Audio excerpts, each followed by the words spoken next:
સુરતના ડિંડોલી ખાતે આવેલા ઉમિયા માતાજીના મંદિરને 10 વર્ષ પૂર્ણ થતા આયોજિત ઉમાપુરમ દશાબ્દી મહોત્સવનો ભવ્ય આરંભ થયો। મહોત્સવના પ્રથમ દિવસે મુખ્યમંત્રી ભૂપેન્દ્ર પટેલ ઉપસ્થિત રહ્યા અને ઉમિયા માતાજીના દર્શન કરીને પૂજા અર્ચના કરી। તેમણે માં ઉમિયાના ચરણોમાં શીશ ઝુકાવી સમગ્ર રાજ્ય અને દેશના નાગરિકોના સુખ સમૃદ્ધિ અને સ્વાસ્થ્ય માટે મંગલ પ્રાર્થના કરી। મુખ્યમંત્રી ભૂપેન્દ્ર પટેલે ઉમાપુરમ દશાબ્દી મહોત્સવના ભવ્ય આયોજન માટે આયોજકોને અભિનંદન પાઠવ્યા। તેમણે પાટીદાર સમાજની પરિશ્રમશીલતા અને પ્રગતિશીલતા અંગે વખાણ કરતા જણાવ્યું કે પાટીદાર સમાજ જમીનમાં પાટું મારી પાણી કાઢનારો અને સૌને સાથે રાખીને આગળ વધનારો છે। મહેનતથી અર્જિત કરેલી લક્ષ્મીને સમાજના ઉત્કર્ષ માટે ઉપયોગ કરવાનો ઉત્તમ સંકલ્પ આ સમાજ દ્વારા વર્ષોથી પાલન કરવામાં આવે છે।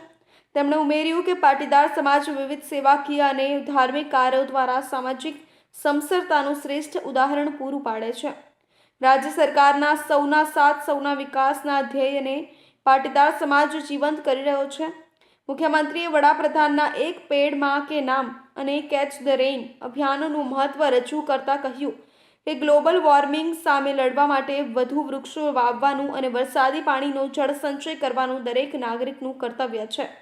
તેમણે સુરતના નાગરિકોને આહવાન કર્યું કે તેઓ પર્યાવરણ સંરક્ષણના આ અભિગમને જીવનશૈલીમાં સમાવિષ્ટ કરે। પાટીદાર સમાજ પૂનમનો ચાંદ હોય એવું લાગે છે। કોઈ ક્ષેત્ર એવું નથી કે ત્યાં પાટીદાર સમાજ આગળ ન હોય। કમાઈને કેમ સમાજને પરત આપવું તેના માટે પાટીદાર સમાજે પ્રયાસ કર્યો છે। અહીંયા માતાજીની મૂર્તિ સામે ઊભા હોઈએ ત્યારે એવું લાગે કે માતાજી આપણી સાથે વાત કરતા હોય। માતાજી પાસે આશીર્વાદ માંગ્યા છે। પાટીદાર સમાજ તેની સાથે ગુજરાત અને બધા લોકો સુખ શાંતિથી આગળ વધી શકે। પણ આ પાટીદાર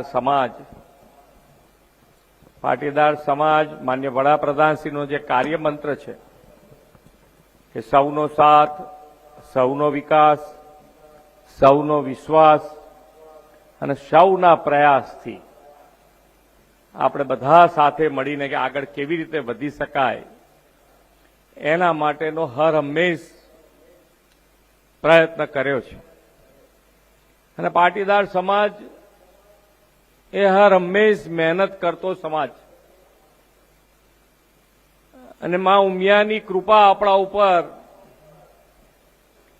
એવી વરસી છે કે અત્યારે પાટીદાર સમાજ પેલું આપણે આપણી પાટીદાર ભાષામાં કહીએ ને કે આમ પાટું મારે ને ત્યાંથી પાણી પેદા કરે એવી તાકાતમાં ઉમિયાએ અત્યારે આપણને આપી છે। દરેકે દરેક ક્ષેત્રમાં પાટીદાર સમાજ અત્યારે પૂનમનો ચાંદ આપણી ઉપર છે એવું લાગે પાટીદાર સમાજને। કોઈ ક્ષેત્ર એવું અત્યારે નથી કે જેમાં પાટીદાર સમાજ આગળ ન હોય। કોઈ પણ ક્ષેત્ર તમે ભણવામાં જુઓ તો ભણવામાં અત્યારે પાટીદાર સમાજ ખૂબ આગળ છે, ખૂબ આગળ છે। એટલે દરેકે દરેક ક્ષેત્રે અત્યારે પાટીદાર સમાજ અને પાટીદાર સમાજ મેં શરૂઆત કરી કે બધાને સાથે લઈને ચાલવા વાળો સમાજ છે।